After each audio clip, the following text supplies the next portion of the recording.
तो देखेंगे working capital हम लोग स्टार्ट किए हैं, जिसका फॉर्मेट हम लोग ड्रॉ किए हैं कि इसका फॉर्मेट कैसे बनता है। तो यहाँ पे सबसे पहले हम लोग लिखेंगे computation of working capital requirement. यहाँ पे हम लोग लिखेंगे पार्टिकुलर्स और अमाउंट लिखेंगे, ठीक है। तो वर्किंग कैपिटल में हम लोग जानते ही हैं कि current assets minus current liabilities होती है, और ये कोई ज़्यादा बड़ी मुद्दा नहीं है, ठीक है। शायद आप लोग देख पा रहे होंगे, और जिनको दिक्कत होगा वो बोलेंगे भी कि सर यहाँ पे मुझे दिक्कतें हैं, ठीक है। तो मैं स्टार्ट कर रहा हूँ, मैं इसको थोड़ा बीच में कर दे रहा हूँ, ठीक है।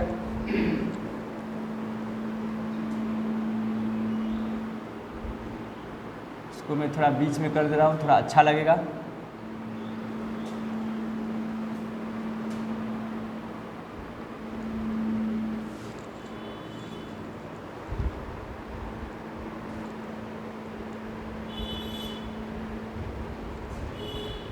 तो अब देखिए यहाँ पे सबसे पहले हम लोग लिखेंगे ऊपर में करेंट एसेट्स। यहाँ पे मैं लिखूँगा करेंट एसेट्स।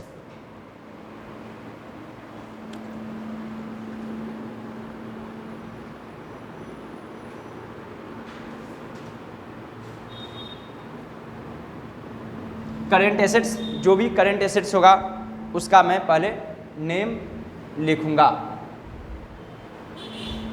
ठीक है। ये क्या है? करेंट एसेट्स है।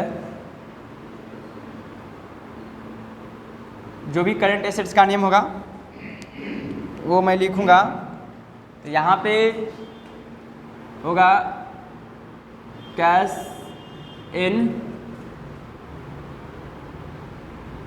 हैंड,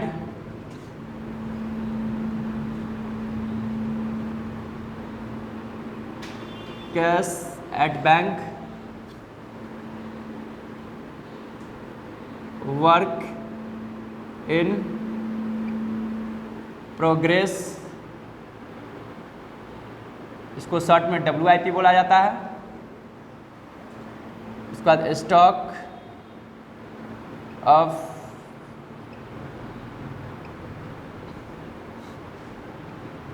रॉ मटेरियल, ठीक है ना। रॉ मटेरियल को RM से मैं डिनोट करूंगा। मैं यहाँ पर कीवर्ड भी लिखते चल रहा हूँ। स्टॉक ऑफ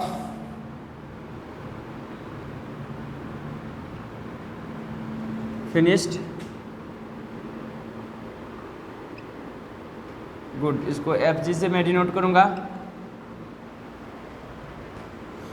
उसके बाद डेटर्स होगा,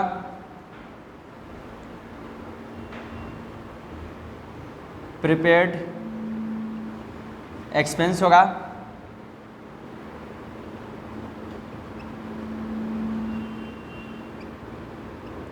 एक्रूड इनकम होगा, प्रीपेड एक्सपेंस होगा, एक्रूड इनकम होगा। उसके बाद ये सारे आइटम होगा। यहाँ पे मैं इसको टोटलिंग करूँगा। टोटल 1 होगा। दूसरा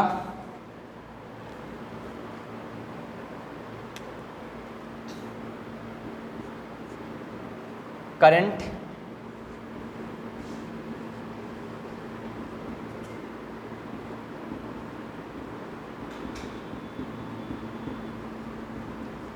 लायबिलिटीज होगी।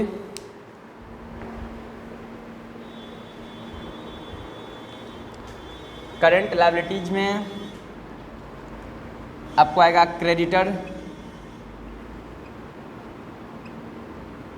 यहाँ पर बिल्स रिसीवेबल भी लिख लेंगे आप लोगों को स्पेस होगा तो। क्रेडिटर्स,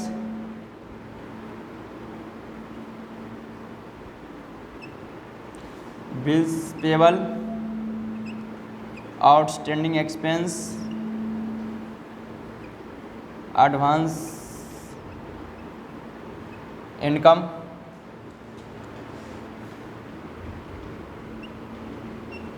प्रोविजन फॉर टैक्स, ठीक ना। ये जो भी होगा उसको मैं टोटल कर दूंगा।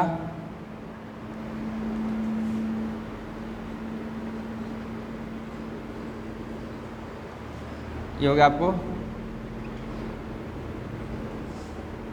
Total second. अब यहाँ पे होगा वर्किंग कैपिटल,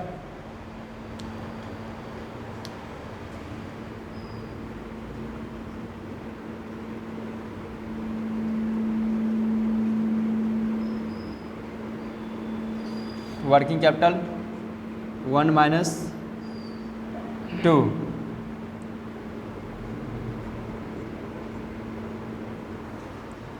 ठीक है। यहाँ पे मैं ऐड कर दूंगा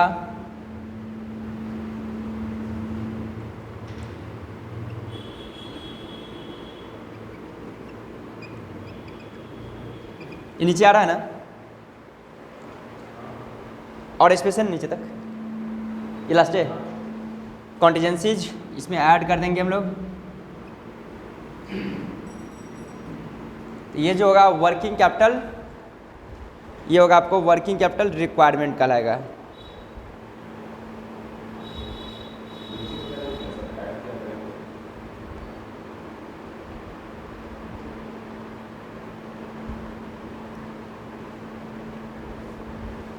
ये हो जाएगा आपको वर्किंग कैपिटल रिक्वायरमेंट, वर्किंग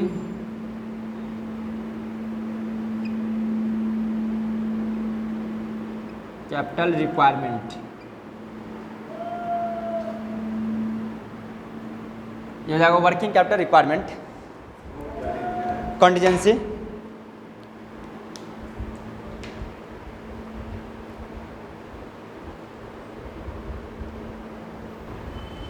अब देखेंगे एक प्रैक्टिकल क्वेश्चन हम लोग सॉल्व करते हैं, जो इलस्ट्रेशन नंबर 3 है बिजनेस फाइनेंस का, पेज नंबर 62 होगा।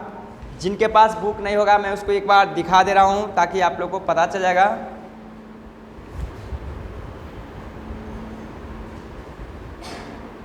तो देखिए ये तीसरा नंबर क्वेश्चन है।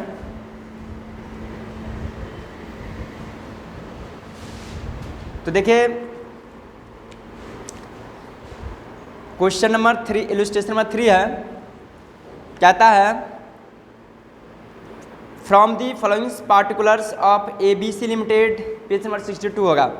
As ABC limited you are required to determine the working capital requirement by the company. आपको कहता है ABC लिमिटेड का वर्किंग कैपिटल रिक्वायरमेंट को डिटरमिन कीजिए, ठीक है।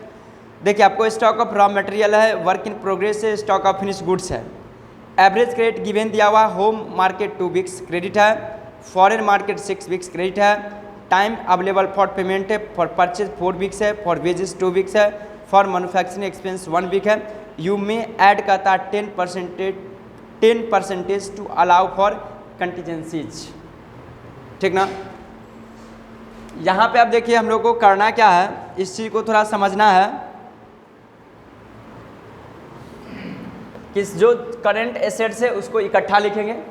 तो मैं ये रहने दे रहा हूँ, मैं यहीं पर बना रहा हूँ एक क्वेश्चन। एक फॉर्मेट को ड्रॉ कीजिए, यहाँ पे लिखूंगा हम क्वेश्चन नंबर 3 है,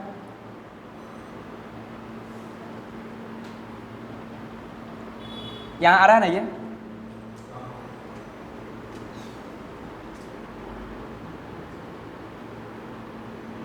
वर्किंग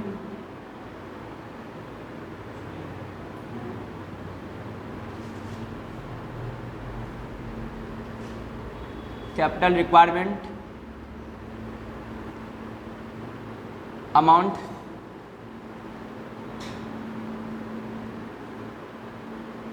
पार्टिकुलर्स।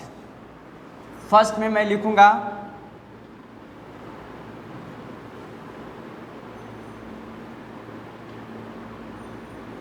करेंट एसेट्स, ठीक है। तो करेंट एसेट्स का जो आइटम है cash in hand, cash at bank, शायद मेरे समझ से ये सब आइटम है नहीं, ठीक है। तो इसको मैं इग्नोर करके चलूँगा। बट यहाँ पे है स्टॉक ऑफ रॉ मटेरियल 20,000 लूँगा, वर्क इन प्रोग्रेस है, इसको मैं लूँगा स्टॉक ऑफ RM लिखूंगा मैं, रॉ मटेरियल है आपको 20,000 गिवन है। उसके बाद है वर्क इन प्रोग्रेस 4,000 है, स्टॉक ऑफ WIP है, ये होगा आपको 4,000 है। उसके बाद आपको है स्टॉक ऑफ फिनिश गुड्स 30,000 है, स्टॉक ऑफ FG बोले 30,000 है।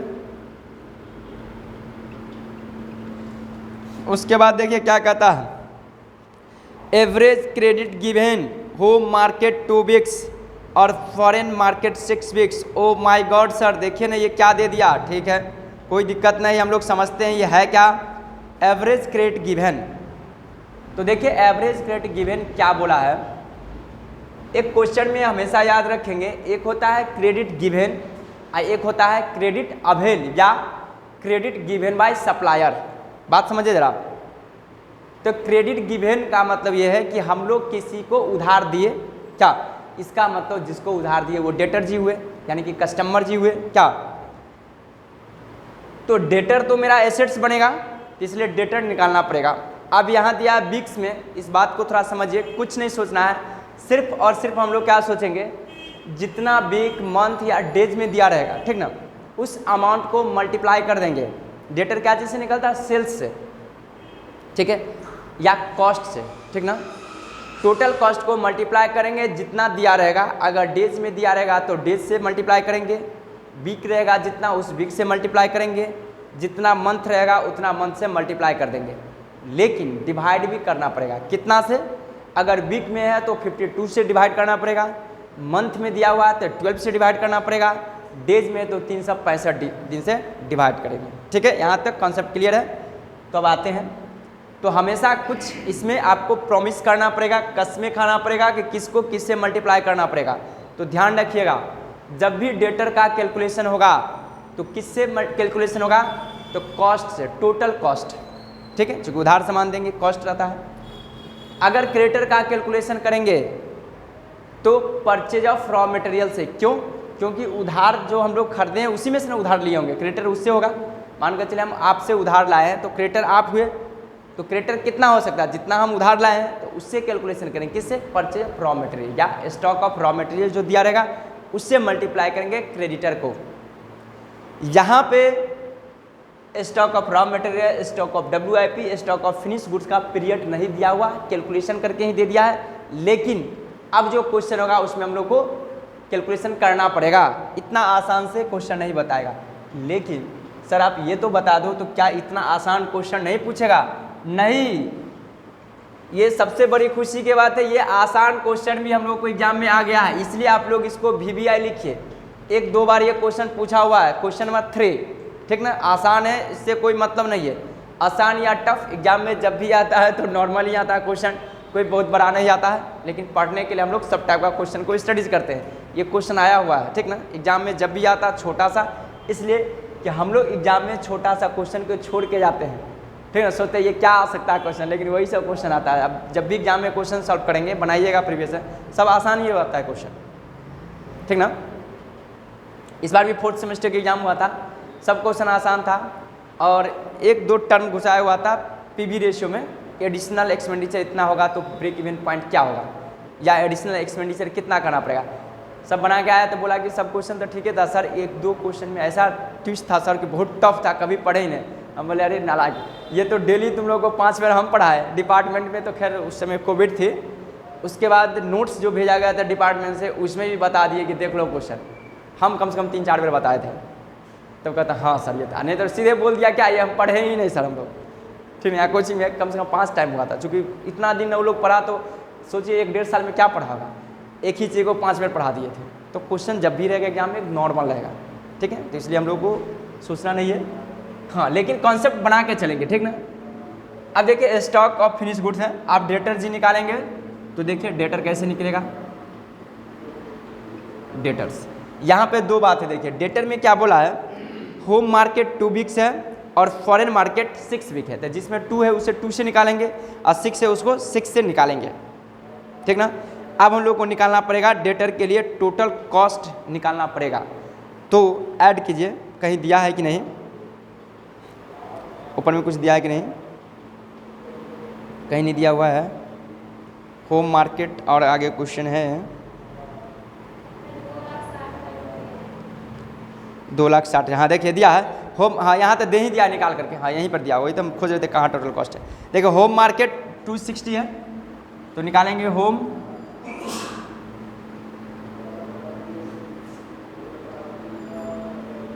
मार्केट 2,60,000 है, इंटू 2 वीक था, 2/52, तो कितना हो, 26 दुना 52, 1 लाख होगा क्या,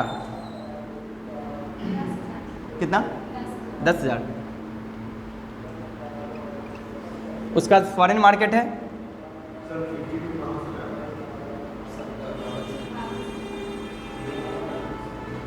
क्या बोले 52, हम अभी बोले थे ना कि अगर वीक में दिया रहेगा 52 से डिवाइड करेंगे, मंथ में रहेगा 12 से डिवाइड करेंगे, जो जैसा दिया रहेगा, डेज में रहेगा तो 365 से डिवाइड करेंगे, क्योंकि सालाना निकालना पड़ता है ना। फॉरेन मार्केट देखिए कितना दिया है 6,24,000, 6,24,000 कितना वीक था, 6/52 होगा, इसको डिवाइड कीजिए कितना होगा 72। अब तो रखता है, अब है नहीं क्योंकि डेटर है, बिल्स रिसीव वगैरह है नहीं, इसको ऐड कर देंगे, ऐड करके देखिए 1,36,000 होगा ना,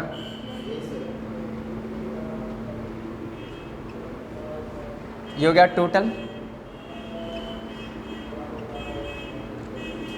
उसके बाद दूसरा में होगा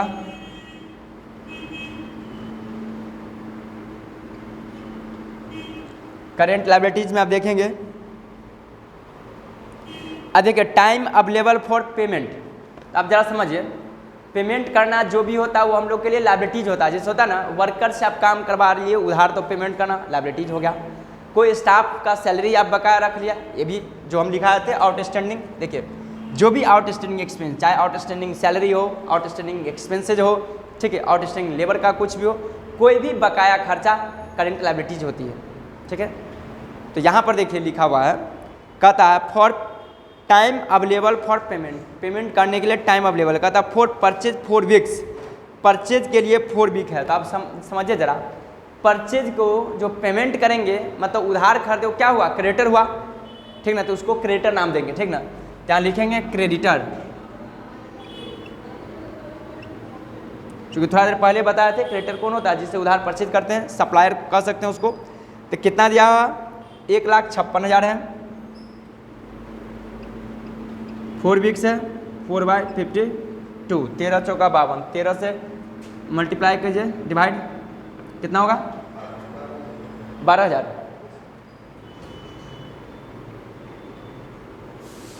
ये हो गया।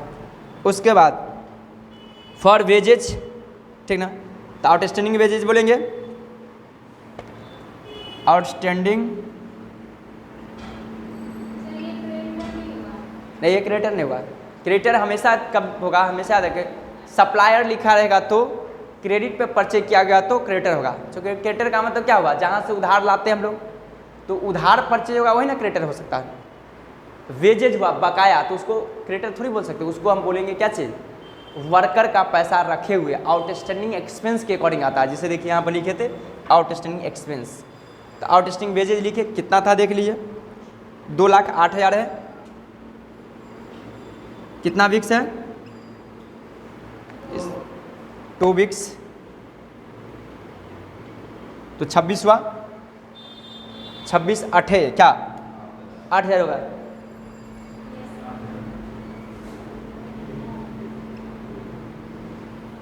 कोई भी आउटस्टैंडिंग खर्चा होगा सब करंट होता है, ठीक है। उसके बाद देखिए कहता है फॉर मैन्युफैक्चरिंग एक्सपेंस 1 वीक, ये भी लायबिलिटीज होगा चूँकि आउटस्टैंडिंग हो गया। तो आउटस्टैंडिंग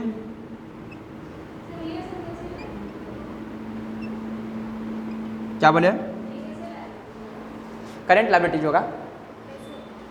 देखिए यहाँ पर हम लिख दिए ना, देखिए क्या लिखा हो, देखिए आउटस्टैंडिंग एक्सपेंस, देखिए बकाया जो भी होता है खर्चा सब लायबिलिटीज होता है करेंट। इसलिए होता है कि उसको हमको पेमेंट करना पड़ता है, क्योंकि देखिए डेफिनेशन में ही करंट लायबिलिटीज में लिखा है थे, current liabilities means those liability which are repayable within 1 year, जो 1 साल के अंदर में जिसको रीपेमेंट करना है वो करंट लायबिलिटीज होती है ना। यहाँ क्या लिखा है, मैन्युफैक्चरिंग एक्सपेंस को पेमेंट करना है फॉर 2 वीक्स में या 1 वीक्स में, करंट लायबिलिटीज है। और ऐसे भी देखिए उधार जो होता है आपको 5 साल 10 साल के लिए नहीं होता, उधार जब भी होता है 1 महीना 2 महीना के लिए होता है। आप किसी से उधार सामान बेचिए, अब वो कहेगा कि हम 3 साल के बाद पैसा देंगे, उधार दीजिएगा? नहीं दीजिएगा। या आप जहाँ से उधार लेने जाइएगा, कहिएगा भाई साहब हमको उधार दे दो 5 लाख का माल, हम 4-5 साल के बाद दे देंगे, देगा? नहीं तो क्या होगा, जितना का बहुआ नहीं उससे ज़्यादा का झंझुना हो जाएगा ना, क्या उसको जितना का प्रॉफिट मार्जिन नहीं होगा उससे ज़्यादा इंटरेस्ट बेचारे को लग जाएगा क्या? तो ये बात है। तो आउटस्टैंडिंग का मतलब ये हो गया। तो मैन्युफैक्चरिंग देखिए तो कितना था, 78,000 है, 1 वीक था।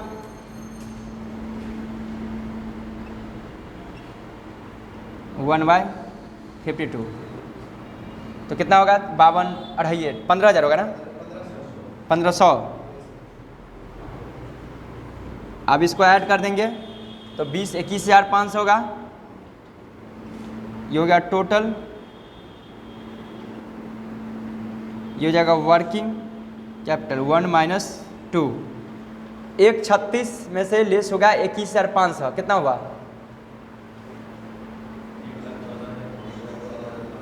1,14,500। इसमें ऐड करेंगे कॉन्टीजेंसी, ऐड कॉन्टीजेंसीज कितना था, @10% ना, तो इसका निकालेंगे तो कितना होगा, 11450 होगा। इसको ऐड करेंगे तो बोलेंगे वर्किंग कैपिटल रिक्वायरमेंट, ऐड करेंगे 14, 11, 25, 1,25,950, 1,25,950। ओ माय गॉड, कितना आसान क्वेश्चन था सर। हाँ एकदम बहुत आसान है, मजेदार चैप्टर, इसका मतलब इससे ये स्पष्ट हो रहा है क्या। तो आज इतने पे रहने दीजिए, चूँकि डिपार्टमेंट का टाइम हो रहा है, 7:15 बज गया है, तो फिर हम लोग आगे पढ़ेंगे कल, ठीक है।